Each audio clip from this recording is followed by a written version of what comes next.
Justice, what's the right thing to do? 正义啊，怎么做才是正确的选择？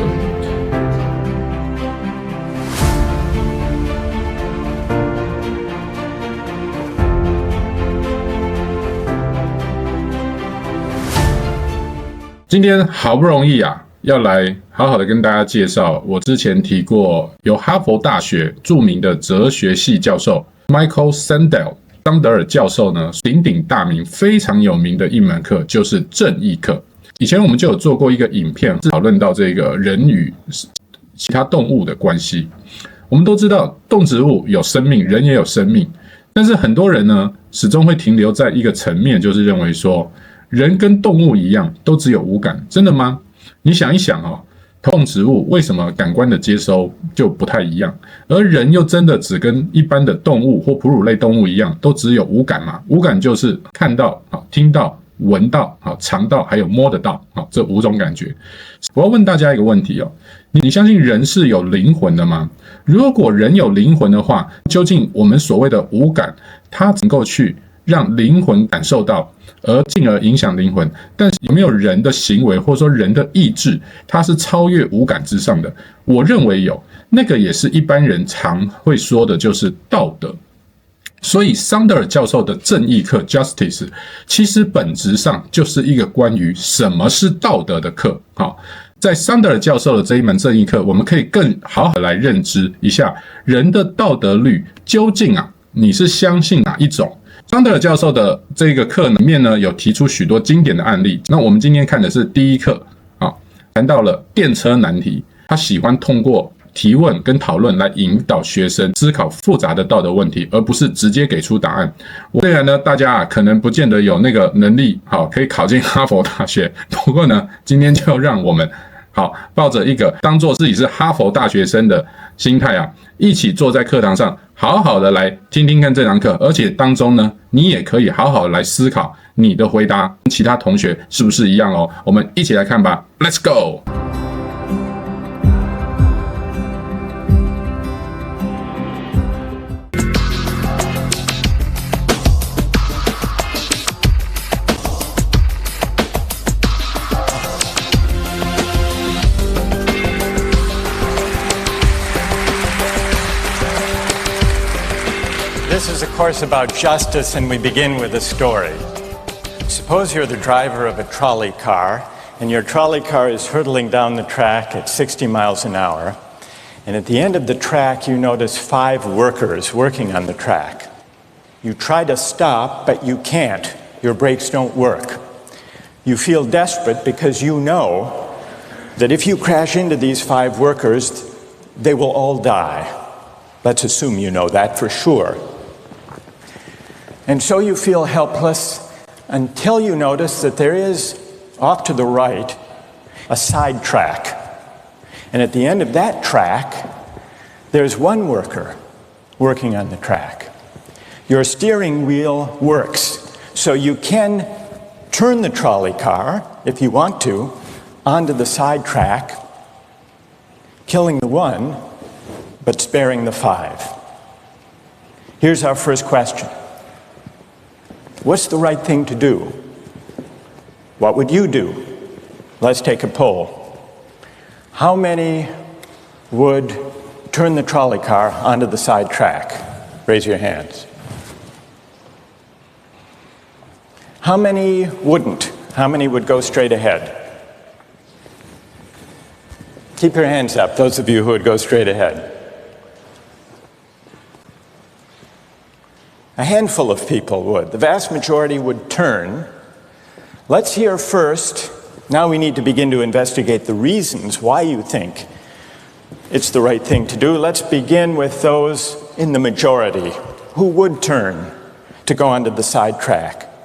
Why would you do it? What would be your reason? Who's willing to volunteer a reason? Go ahead, stand up. Because it can't be right to kill 5 people when you can only kill 1 person instead. It wouldn't be right to kill 5 if you could kill 1 person instead. That's a good reason. That's a good reason. Who else? Does everybody agree with that reason? Go ahead. Well, I was thinking it's the same reason on 9/11. We regard the people who flew the plane into the Pennsylvania field as heroes because they chose to kill the people in the plane and not kill more people in big buildings. So the principle there was the same on 9/11. It's a tragic circumstance, but better to kill one and so that 5 can live? Is that the reason most of you had, those of you who would turn? Yes? Let's hear now from those in the minority, those who wouldn't turn. Yes? Well, I think that's the same type of mentality that justifies genocide and totalitarianism. In order to save one type of race, you wipe out the other. So what would you do in this case? You would, to avoid the horrors of genocide, you would crash into the 5 and kill them? Presumably, yes. Yeah. Okay, who else? That's a brave answer. Thank you. Let's consider another trolley car case and see whether those of you in the majority want to adhere to the principle, better that one should die so that 5 should live. This time you're not the driver of the trolley car, you're an onlooker. You're standing on a bridge overlooking a trolley car track. And down the track comes a trolley car. At the end of the track are 5 workers. The brakes don't work. The trolley car is about to careen into the 5 and kill them. And now, you're not the driver. You really feel helpless until you notice, standing next to you, leaning over the bridge, is a very fat man. And you could give him a shove. He would fall over the bridge, onto the track, right in the way of the trolley car. He would die, but he would spare the 5. Now, how many would push the fat man over the bridge? Raise your hand. How many wouldn't? Most people wouldn't. Here's the obvious question. What became of the principle? Better to save 5 lives even if it means sacrificing 1. What became of the principle that almost everyone endorsed in the first case?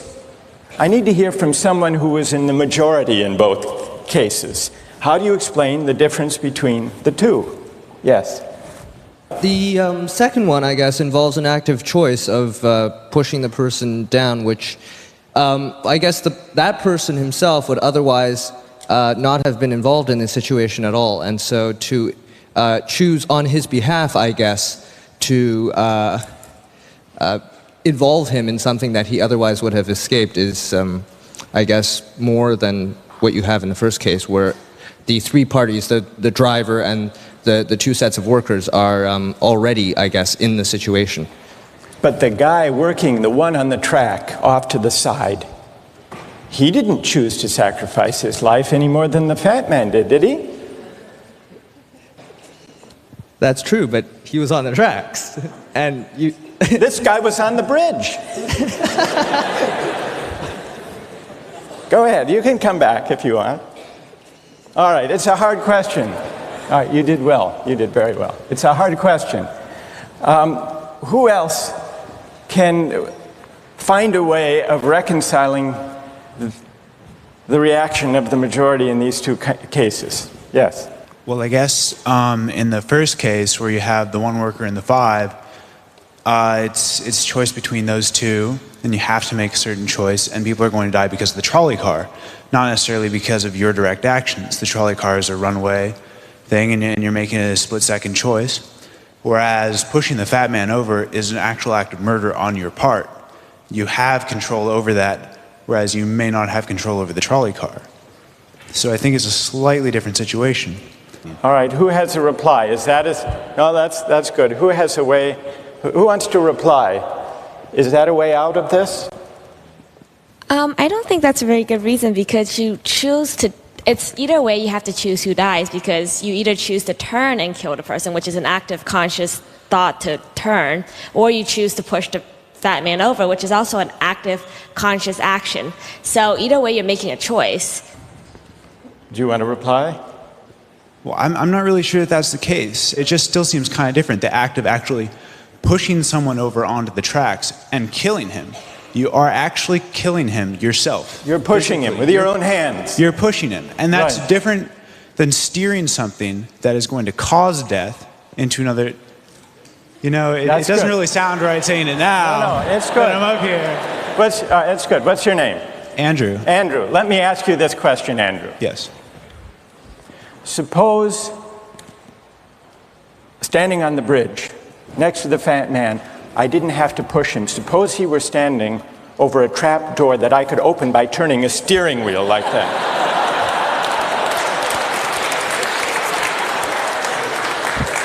Would you turn? For some reason, that still just seems more wrong. Right? I mean, maybe if you accidentally like leaned into the steering wheel or something like that. But or say that the car is hurtling towards a switch that will drop the trap. Then I could agree with that. Fair enough. It still seems wrong in a way that it doesn't seem wrong in the first case to turn, you say. And in another way, I mean, in the first situation, you're involved directly with the situation. In the second one, you're an onlooker as well. All right. So you have the choice of becoming involved or not by pushing the fat man. Let's forget for the moment about this case. That's good.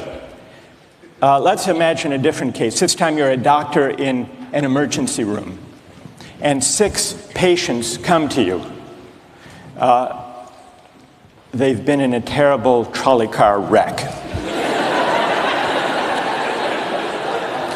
5 of them sustained moderate injuries. 1 is severely injured. You could spend all day caring for the 1 severely injured victim, but in that time the 5 would die. Or you could look after the 5, restore them to health, but during that time the 1 severely injured person would die.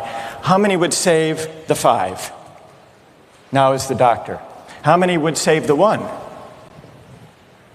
Very few people. Just a handful of people. Same reason, I assume. 1 life versus 5? Now consider another doctor case. This time you're a transplant surgeon, and you have 5 patients, each in desperate need of an organ transplant in order to survive. 1 needs a heart, 1 a lung, 1 a kidney, 1 a liver, and the 5th, a pancreas. And you have no organ donors. You are about to see them die. And then it occurs to you that in the next room, there's a healthy guy who came in for a checkup. And he's... You like that? And he's taking a nap. You could go in very quietly, yank out the 5 organs, that person would die. But you could save the 5. How many would do it? Anyone? How many? Put your hands up if you would do it.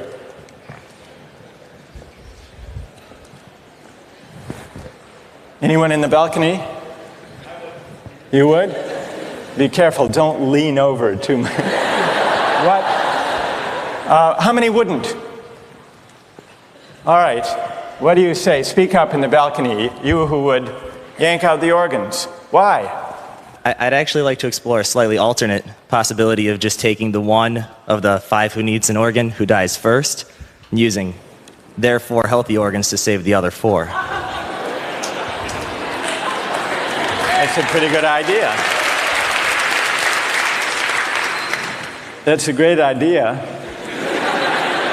except for the fact that you just wrecked the philosophical point. Well, let's step back from these stories and these arguments to notice a couple of things about the way the arguments have begun to unfold. Certain moral principles have already begun to emerge from the discussions we've had. And let's consider what those moral principles look like. The first moral principle that emerged in the discussion said the right thing to do, the moral thing to do, depends on the consequences that will result from your action. At the end of the day, better that 5 should live, even if 1 must die. That's an example of consequentialist moral reasoning. Consequentialist moral reasoning locates morality in the consequences of an act, in the state of the world that will result from the thing you do. But then we went a little further, we considered those other cases, and people weren't so sure about consequentialist moral reasoning. When people hesitated to push the fat man over the bridge or to yank out the organs of the innocent patient, people gestured toward reasons having to do with the intrinsic quality of the act itself. Consequences be what they may. People were reluctant. People thought it was just wrong, categorically wrong, to kill a person, an innocent person, even for the sake of saving 5 lives. At least people thought that in the second version of each story we considered. So this points to a second categorical way of thinking about moral reasoning. Categorical moral reasoning locates morality in certain absolute moral requirements, certain categorical duties and rights, regardless of the consequences. We're going to explore in the days and weeks to come the contrast between consequentialist and categorical moral principles. The most influential example of consequential moral reasoning is utilitarianism, a doctrine invented by Jeremy Bentham, the 18th century English political philosopher. The most important philosopher of categorical moral reasoning is the 18th century German philosopher Immanuel Kant. So we will look at those 2 different modes of moral reasoning, assess them, and also consider others. If you look at the syllabus, you'll notice that we read a number of great and famous books. Books by Aristotle, John Locke, Immanuel Kant, John Stuart Mill, and others. You'll notice too from the syllabus that we don't only read these books, we also take up contemporary political and legal controversies that raise philosophical questions. We will debate equality and inequality, affirmative action, free speech versus hate speech, same-sex marriage, military conscription, a range of practical questions. Why? Not just to enliven these abstract and distant books, but to make clear, to bring out what's at stake in our everyday lives, including our political lives, for philosophy. And so we will read these books, and we will debate these issues, and we'll see how each informs and illuminates the other. This may sound appealing enough, but here I have to issue a warning. And the warning is this: to read these books in this way, as an exercise in self-knowledge, to read them in this way carries certain risks. Risks that are both personal and political. Risks that every student of political philosophy has known. These risks spring from the fact that philosophy teaches us and unsettles us by confronting us with what we already know. There's an irony. The difficulty of this course consists in the fact that it teaches what you already know. It works by taking what we know from familiar, unquestioned settings and making it strange.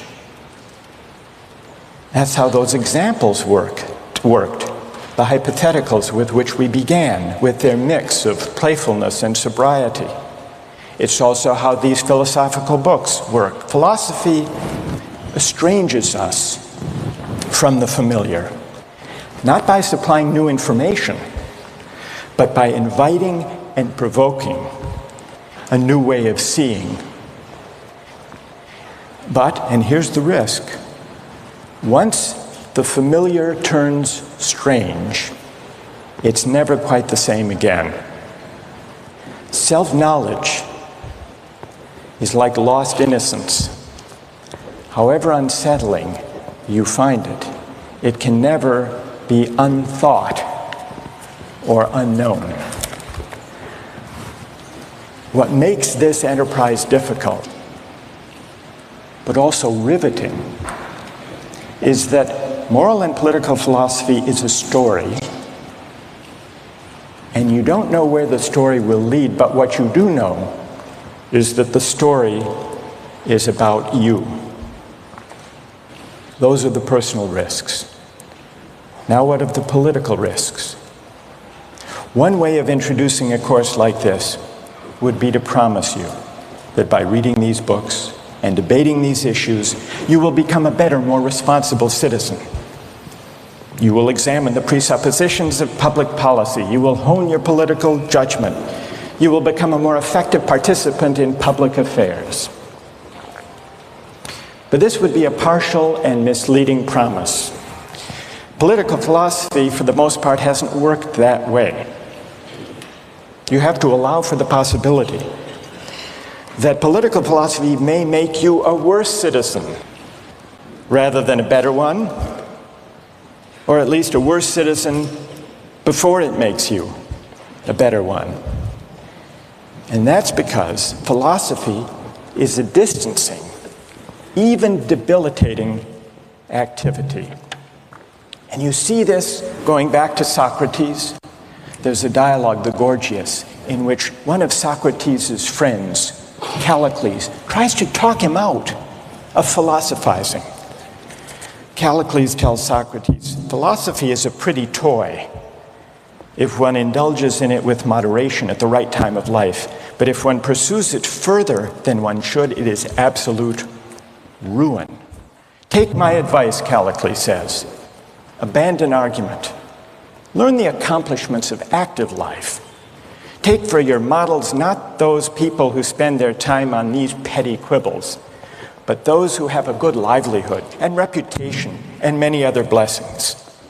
So Callicles is really saying to Socrates, quit philosophizing, get real, go to business school. And Callicles did have a point. He had a point because philosophy distances us from conventions, from established assumptions, and from settled beliefs. Those are the risks, personal and political. And in the face of these risks, there is a characteristic evasion.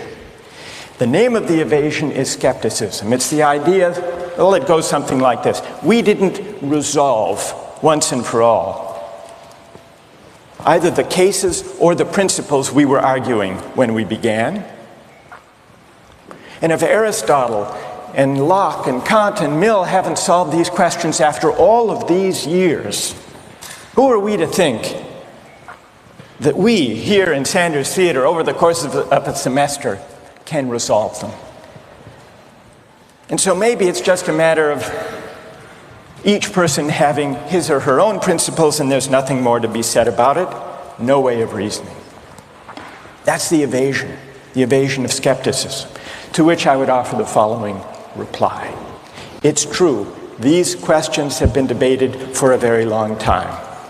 But the very fact that they have recurred and persisted may suggest that though they're impossible in one sense, they're unavoidable in another. And the reason they're unavoidable, the reason they're inescapable, is that we live some answer to these questions every day. So skepticism, just throwing up your hands and giving up on moral reflection, is no solution.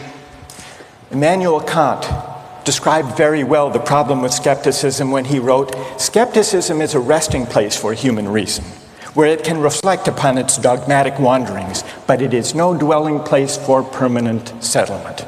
Simply to acquiesce in skepticism," Kant wrote, "can never suffice to overcome the restlessness of reason." I've tried to suggest through these stories and these arguments some sense of the risks and temptations, of the perils and the possibilities. I would simply conclude by saying that the aim of this course is to awaken the restlessness of reason and to see where it might lead. Thank you very much.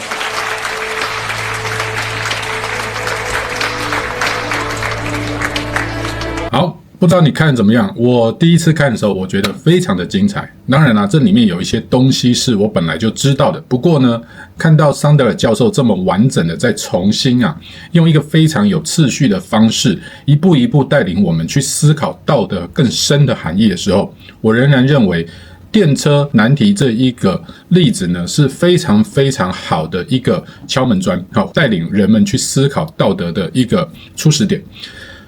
首先给大家再重新科普一点就在这个道德的取决上一般周遭的人们你会发现不外乎就是在这两种之间。Sequentialist 就是其实也可以叫做功利主义的道德观。简单讲就是说，我们看结果是否产生了具体对我的好坏，再来决定我应该去做什么样的道德选择。也就好比说结果都是坏的话，那以后我就干脆有一个道德的规范，就是这个事情出现的时候，我就知道不要去选择那个会对我有害的。那这个就是 consequentialist。那 categorical 呢就是绝对道德主义，或者说绝对道德律。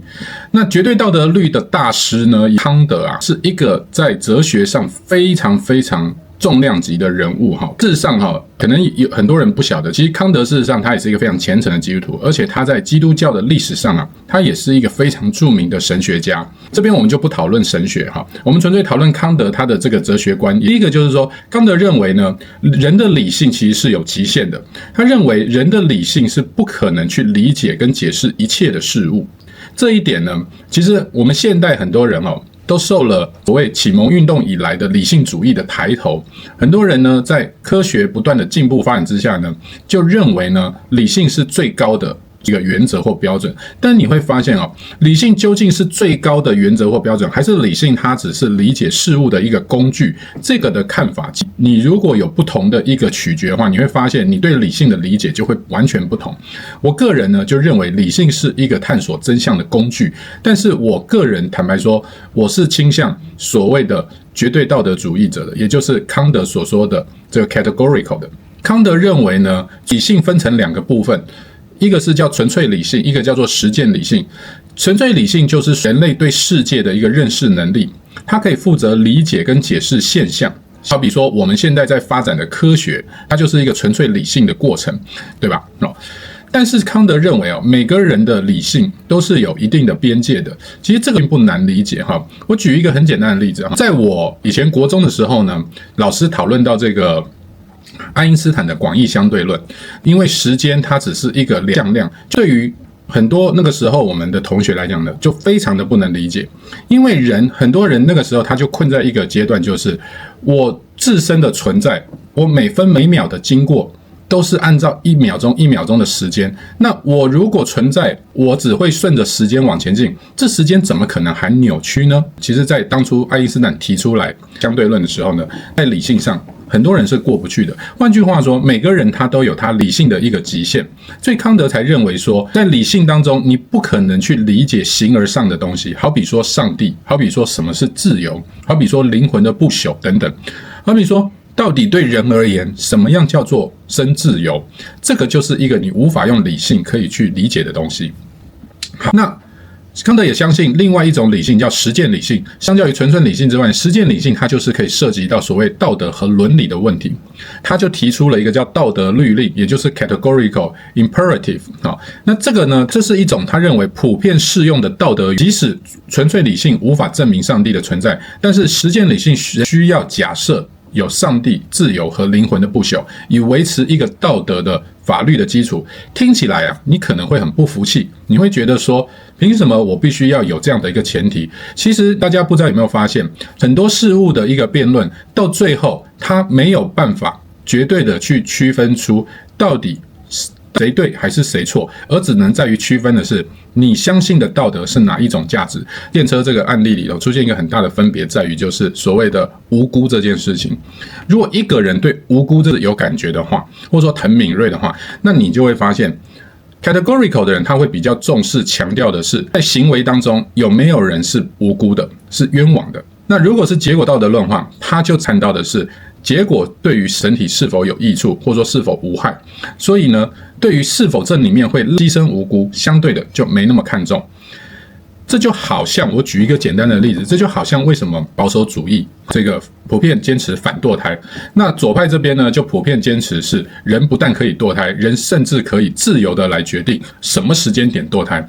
那你就会发现，如果在你没有一个所谓的上帝观的前提之下的话，那么你一定是可以完全的往左。换句话说，就是我可以完全以我自身的好处，或者说我自身的情况来做出它可行与否的决定，对吧？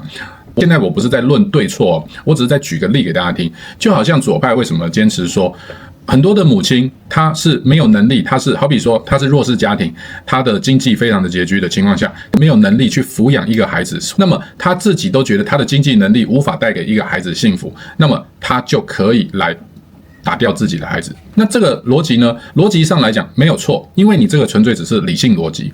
可是这仍然有一个没有办法解释的地方，就是说你怎么知道一个母亲她只是因为她自己觉得她的经济没有能力，她就真的养不起一个孩子，或者说她无法好好把一个孩子带大呢？对吧？假设两个母亲一样的穷，一样的没有能力，觉得自己能够抚养起孩子，一个母亲她想到的是，我生下孩子，我的人生会更痛苦，我的人生会更辛苦，我的人生会变得更不自由，我更没有能力去做我想做的事情，因为我已经够穷了。好，那这样的母亲，她认为打掉绝对对她是最好的选择。可是如果一个母亲，她是很渴望孩子，可是尽管她非常的贫困，但是她非常的想有一个孩子的时候，她仍然可能选择坚持生下来的时候，你真的认为这样子选择的母亲，难道她生下来的会证明她自己就没有办法真的能够爱这个孩子，或者说养这个孩子吗？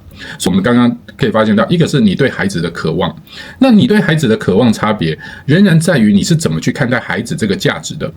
如果说今天你没有另外一个更高的价值去影响你决定的话，那你最容易的就是以自身的自我价值为出发点。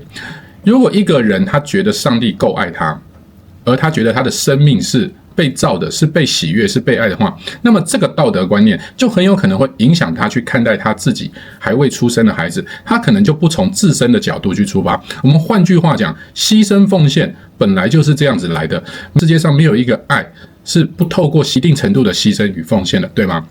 但是我仍然同意，如果从结果来看，也未必这个真的勇敢生下来的孩子的母亲，她的孩子就一定不会夭折，或者说因为缺乏好的医疗或者是饮食的照顾，会不会有可能在生下来的过程当中就夭折？会，仍然有可能。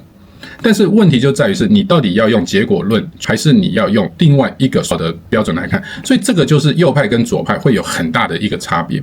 那我论这个东西不是要论谁对谁错，但是你会发现，如果是用功利主义来选择你的道德信仰价值的话，那很有可能你的道德层面所能够做出来的选择，它会相对的很有限，或者说它会选择相对的很被动，因为你会对很多事情的事物，你没有办法产生一个主动信仰相信的一个前提，因为如果这个事情从来没发生过的话，你恐怕你就会不知道。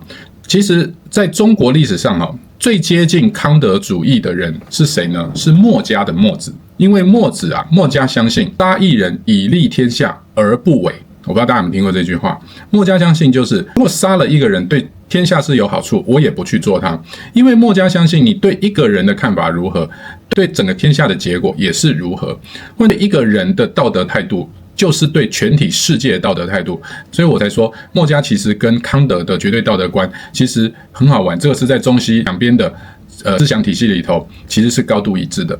OK， 今天很高兴跟大家说了这么多，当然每个人做出的选择都会不一样，那我都非常非常的有兴趣，非常的好奇，你会选择哪一种呢？当然还有很多时候我们会是处于比较中间的一个地带，我们会对某些议题上可能是相对偏绝对，对某些议题上可能是相对偏结果，这个都是有可能的。好，那不论你是哪一种，我都希望今天这个节目对你来讲是非常的有意思，而且收获满满。如果有兴趣，好不好？大家如果按赞人数够多的话呢，考虑以后我们就持续的来开桑德尔老师的这一堂正义课，因为这一课其实非常长，总共有12堂而且每一堂探讨的伦理观，每一个面向都有非常不同的值得思考的地方。